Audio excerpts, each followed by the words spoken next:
Hey now, Brawlers, you know, I love Sentinels of the Multiverse from Greater Than Games. It's still one of my top 10 games. I love the theme of it. I love the cooperative nature of it. I love that there's no alpha game where every player can do their own thing.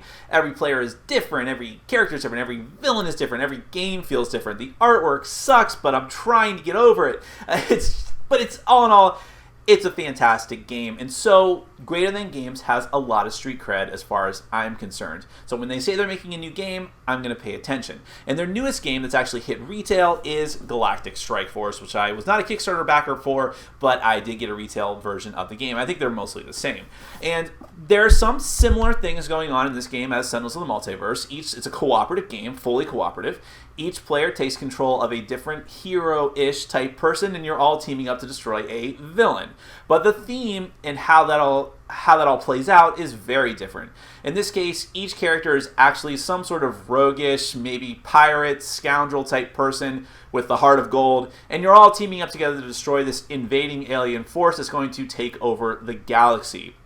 And while you each do have a deck of cards that you start with, like in Sentinels of the Multiverse, it's very small, and what you're going to do is pad out the deck through deck building.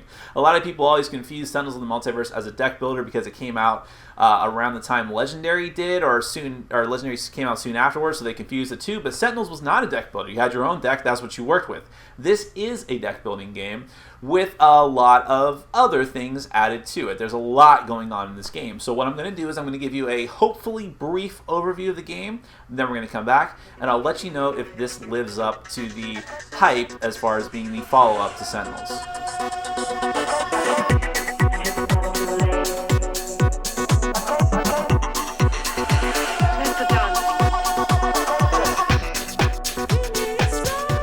Okay, I'm going to give you a quick overview of Galactic Strike Force. There's a surprising amount of complexity to this game, so I just want to rush through it. I'm probably going to skip over some non-essential things. I just want to give you a taste for what the game is like. And out here I have what would probably be a typical 2-player setup. This game goes up to 6 players. And this is a full cooperative game. Each player is part of a Galactic Strike Force, which is made up of a ragtag band of scoundrels and pirates with hearts of gold, who have gotten together to stop an impending alien invasion. Now, this is from the people that made Sentinels of the Multiverse, so when I say ragtag band of scoundrels and an alien invasion, well, that's all very variable because there are multiple characters you can choose from in the game. I recommend just randomly dealing them out and giving one to each player to start with. And also there are several different villains, alien forces that you can start with in the game as well. They recommend this one, the Barrig Threllian Syndicate, as your first one for your first starter game.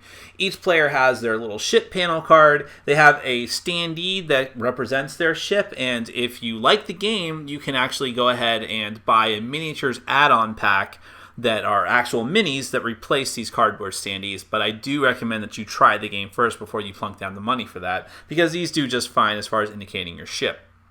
Also out here on the board, you notice there are 3 other big panels here. These represent the different sectors of the galaxy, and these are also randomized, so there's a lot of randomization to the game.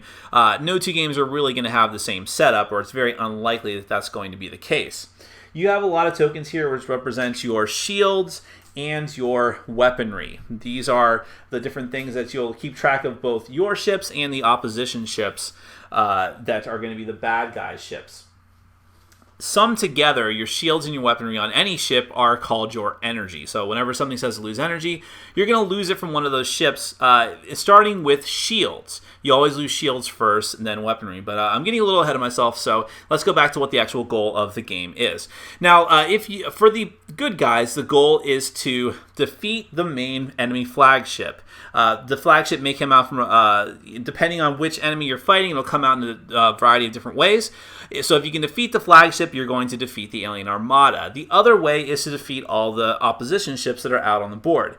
Now, depending on the setup for the number of players that you have in the game, you're going to randomly set out these opposition strike forces, which are, again, particular to the enemy that you're fighting in this game. So you'll always put opposition ships on that side of the board, and those are dangerous foes that you're going to have to face down and defeat. Now, if you don't engage them and face them down your turn, which to engage them, you put one of these engagement tokens on them during the battle phase, which is how this game is played. It's in a number of different phases that all happen simultaneously. If you don't engage those people, well, that's bad news, because in every sector of the galaxy, you have station decks. Most of them have 3 station decks. There's at least one sector that only has 2 station decks. These represent cards that you're going to be able to purchase and put into your own personal starting deck. This is where the deck building aspect of this game comes in. Most of these are tech cards that you're going to slide underneath your ship to give you more weaponry and more shield. So, for instance, and your own personal deck will come with cards like this as well. So, for instance, this one has weaponry, so I'd slide it underneath my deck. Now, at the beginning of the game, you're going to populate your card with as many weaponry tokens as you need. And whenever you add tech, you'll also add those tokens there as well. Same thing with the shields. The reason that's important is because if you were to ever lose the shields from your tech cards, you'll remove the tokens. If the last one is gone from that card, you have to scrap the tech as well. So there's also boost cards that will be one-time effects, and you might get to use them again. You'll recycle them in your deck, which means to put them on the bottom of your deck. There's no real discard piles in this game. But the bad news on these cards is that these are double-sided. On the other side of these cards is the opposition side. And the way that those are going to come out is that if there's ever an unengaged ship in a sector at the end of a round, which is the aftermath phase, then for every unengaged ship, starting from the left to right, you're going to flip over one of these cards to the opposition side and do what it says.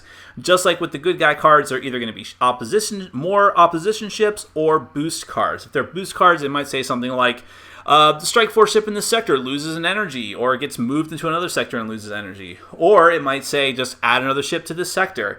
It might be a ship that also has a nasty effect. You always have to pay attention to what the ships do, because a lot of them have letters that will tell you during which phase you're going to do something nasty that's going to have an effect on the game. And if it's a ship, then guess what? You're going to have to add it to the opposition side. So in this case, I'm looking for a ship just to give you an example. They're all boosts. There's a ship. So in this case, these have the same kind of stats as the other opposition ships. You'd have to add it to that side, and that's one more thing that you have to deal with. Remember, more ships means it's more likely that that the station is going to have to flip over cards, because there's only so many ships. Even if you're playing with 6 players, that just means that there's more opposition ships that you're going to start the game with, which means it's more things you have to worry about, and it's more likely every card in the deck in the station is going to get flipped. All 3 station decks in one sector. Now, why is that relevant, aside from the obvious of having more bad cards come out? Because if every pile gets one card flipped in the same round, then this sector becomes overrun. This means 2 different things. Every sector has a special ability that you get when you're in that sector. So Galvern's run end here says, during the travel phase, the ship in the sector with the most total energy travels to the sector with the most ships. Well, okay, that's kind of weird, but not too bad. But if it gets overrun, on this side it says the ship in the sector with the most total ships travels to the sector with the fewest ships, which could be not too bad, but that could be a little bit worse for the Galactic Strike Force. Probably more obviously is that each ship for Ziria Keller shipyards on the contested side, which is the normal side, during the install phase, each ship in the sector with less than 3 shields gains a shield. Well, that could be good for the Galactic Strike Force. But if it ever gets overrun, it says each opposition ship in this sector with less than 3 shields gains a shield. So these usually get worse for the Strike Force when they get flipped over. But more importantly, if all 3 sectors of the galaxy are overrun at the same time, the Galactic Strike Force loses, the game is over. The game is also over if you lose every one of your shields and every one of your weaponry, because then you're going to flip your card panel over and you are grounded. Much like in Sentinels of the Multiverse, you still get to contribute to the group by doing one of the special abilities on the card, but if everyone is grounded at the same time, then they lose as well. Remember, your goal is to defeat the flagship or get rid of every single opposition ship. And so during the travel phase, you'll move around to the different sectors. Make sure that when you're there, you be where you want to be as far as engaging as many ships as possible in order to keep the stations from overrunning or more bad cards from coming out. Then you're going to go into the requisition phase, which is where you get to actually buy cards. Each of the cards that you have in your starting deck and the new cards that you buy has a little credit symbol up in the top. Those, you're going to add all those together, and that's the currency that you have in order to buy more station cards. The price is on the other side of the card. So you can buy as many as you can. Most of them will tell you to recycle them and put them on the bottom of the deck, so you'll have access to them eventually, much faster than other deck builders where you have to put them into the discard pile. Once you get done buying, and remember, you're looking at enemy cards at the same time to make sure that none of their special bad effects kick off.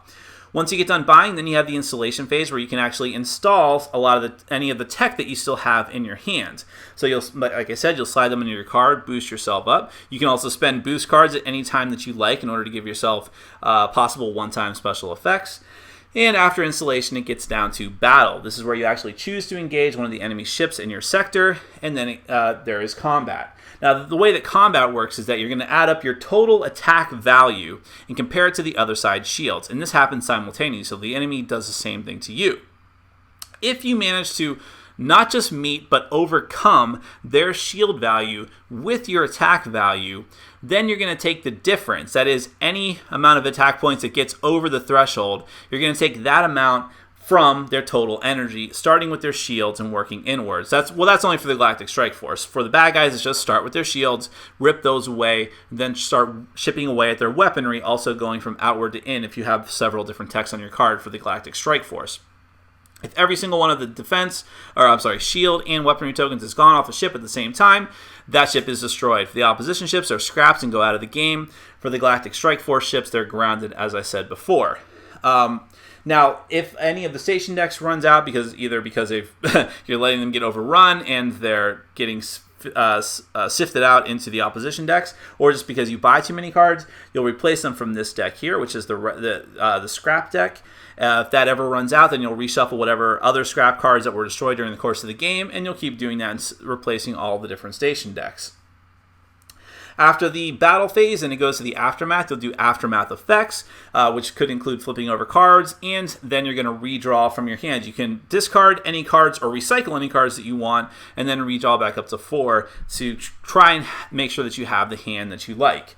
And I gloss over a few things, but that's the game. You're going to go through each of those different phases every single round, trying to outfit your ships, get stronger and better in order to take on the big bad guys. One other thing I should mention is that there is mission cards. One of the missions that you start the game with is going to determine when the flagship might come out on the board, when special effects happen during the game. And more bad things, either opposition cards that come out of these decks or the opposition ships that you start with, are going to cause more missions to come out on the board, which are sometimes good for the good guys, but usually bad, usually just another thing to worry about. I know I kind of raced through this a bit, but like I said, there's a lot of little details to it, but that's generally, basically, Galactic Strike Force. Now, more often than not in my reviews, I start my final thoughts by talking about the theme, and the theme is the greatest thing about Galactic Strike Force. I was afraid that this game would feel too similar to Sentinels, even as far as the theme goes, because, it's all a bunch of technically heroes fighting against a villain. But I couldn't be more wrong about that. This feels, thematically speaking, this feels very different than Sentinels. The idea of being the crew of a plucky starship, going around to these different sectors and choosing which alien ships you fight against and upgrading your ship and installing tech on them, your weaponry and shields, and you're doing this through the deck building mechanic, which I really like, makes it feel very different than Sentinels. It makes it feel like you're actually building something rather than just using the tools that you already have to manipulate and figure out how to use those. It's two very different feels, and thematically speaking, I think it works really well in that regard. I mean, I'm not going to say you totally feel like you're some sort of space jockey running around the galaxy, but in a way you kind of do, and I like that. I like that theme. Now, every time I finish talking about the theme, I usually go into components, and in this case, the game definitely falls flat. Same horrible artwork, although they went ahead and used different style of artwork for the ships themselves, which to me looks like some really bad digital late 1990s art you'd see in some free-to-play shareware games. I hate it. And the character art is still really, really bad. I'm sorry. I know I keep harping on this. I know that people get mad at me and say, "What are you talking about? Sentinel's art is great. Your taste sucks." Same thing with the Ascension art.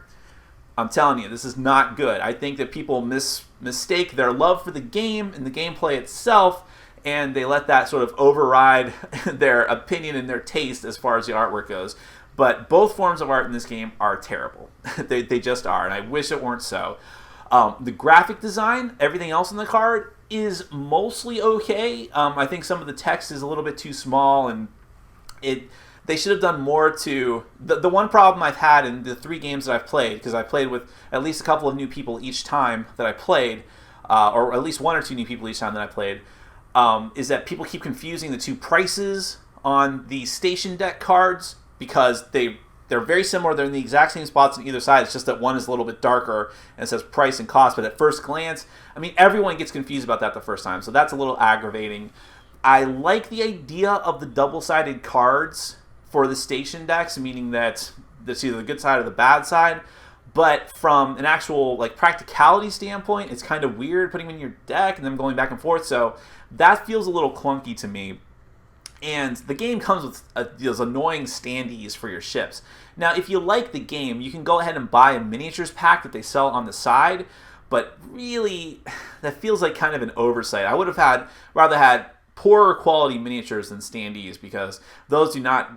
I mean, a lot of them look very similar at a glance. They're all really dark, and it's going to be kind of hard to tell apart. So I'm pretty disappointed in the components here. The card quality's fine, I guess.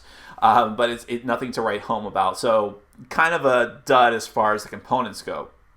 But let's dig into that gameplay. That's not a good sign when I start off with a sigh. I like the deck building aspect of this. This is probably what attracted me to the game the most. I mean, I liked the theme a lot, but I was like, how is this going to be different than Sentinels? Well, that deck building aspect really appealed to me because I love deck builders. I'm sure if you're someone that's been watching my channel for a while, you know this about me. So that was just a huge plus for me in getting me to pay attention to the game. But I think that the deck building aspect here has sacrificed some of the stuff that I liked about Sentinels. Now, in Sentinels, every character felt very unique and different. There was no deck building in that game, but you had your own deck, and it was personalized to your character. You were doing something the other characters weren't. Whether it was, and it always felt thematic to the character in most cases. Like Tachyon is probably one of my favorite characters, who you're constantly churning through your deck and playing cards and being very fast. Legacy was all about taking hits and being sort of defensive. Absolute Zero does a lot of weird stuff. He feels like completely different from all the other characters, about like taking damage of different like ice and fire and dealing it back out, things like that. So every character felt unique. You felt like you had a role that you were filling. You were doing something the other characters weren't. Maybe it wasn't always the most helpful, but you were. In this game, everyone's got different starting decks, and they're mostly different.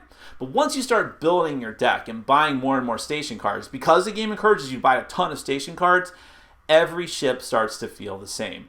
Unless it's the ships that are like dramatically different from the start, like the one that looks like a giant floating rock that's got like 5 defense. Well, okay, he is personalized. That ship is going to be doing one thing, and that's taking hits and defending against really powerful ships. But even then, once you get to a certain point, once you get enough station cards in your deck and you get enough tech on your ship, all the ships start to feel the same. I mean, you have the secondary engager bonuses, but even those feel the same on a lot of ships. Like a 4-player game that we were in, I was going to be the primary engager against the flagship, and I asked everyone, okay, who's got the best secondary bonus to give to me? And I was like, how about you? Well, I just give you +1 to your attack. Well, how about you? I give you +1 to attack too. Well, how about you? I give you +1 to attack and shields. I'm sorry, the other ones were like +2 to attack. But the point is, none of them were giving me like something drastically different. I mean, it all kind of felt weird and samey.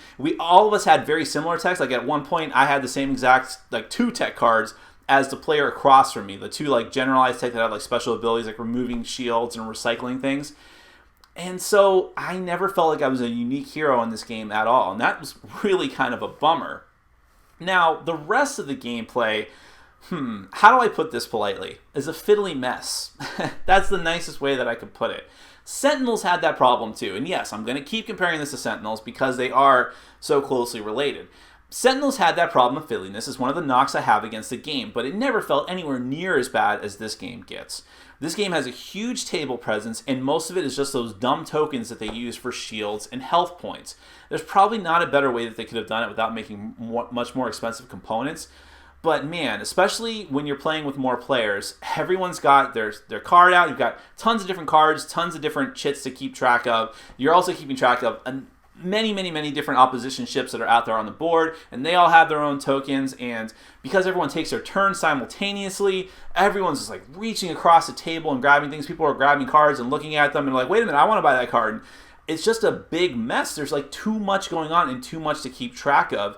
for what is essentially a very simple game. That's part of the issue. This isn't a very deep, very heavy game, but the amount of kind of nonsense going around on the table can make you feel that way.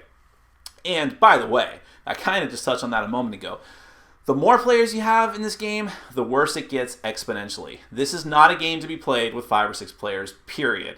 I think 2 or 3 is the best way to play it if you're going to play it at all. The more players you have, it's much more time, much more stuff going on, fiddliness on the table, things getting confused. It just leads to more aggravation. So don't do it. Don't do it. But the thing is, I'm not recommending that you play this game.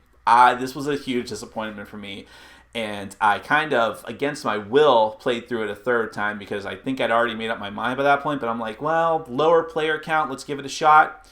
Even with a lower player count, this is not a great game.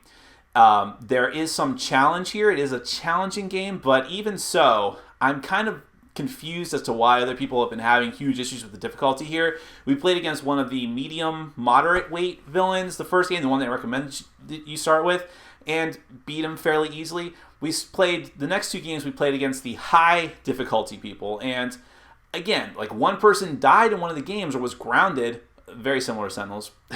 But once you get to a certain point, if you can last long enough, the arc of the game is that it goes from extremely difficult, like, oh, how are we going to win this, to very, very easy, anticlimactic. That's been our experience.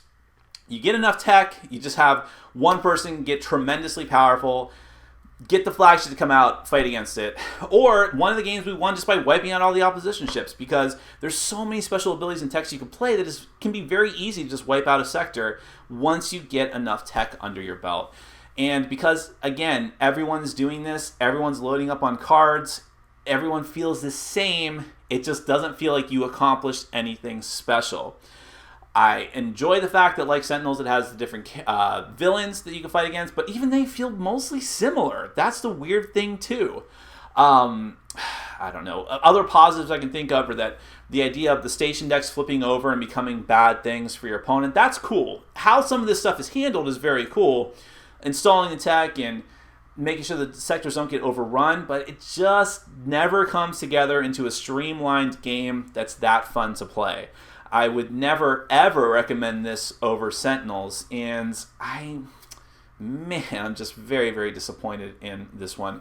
Great theme, great ideas, great concepts at work, but it needs a complete overhaul to make it into a playable, enjoyable game. Oh, and the rulebook is awful. If you are still intent on playing this game, there's a very excellent FAQ online. I think you can download it from Board Game Geek. I believe that's where I got it from. That is much better than the terrible, terrible rulebook. Do not even bother with that thing. So that was a huge disappointment as well. Sorry, can't recommend this one. My name is Nick. This has been Board Game Brawl, and I'm reminding you to get out there and game every day and in every way. Take care.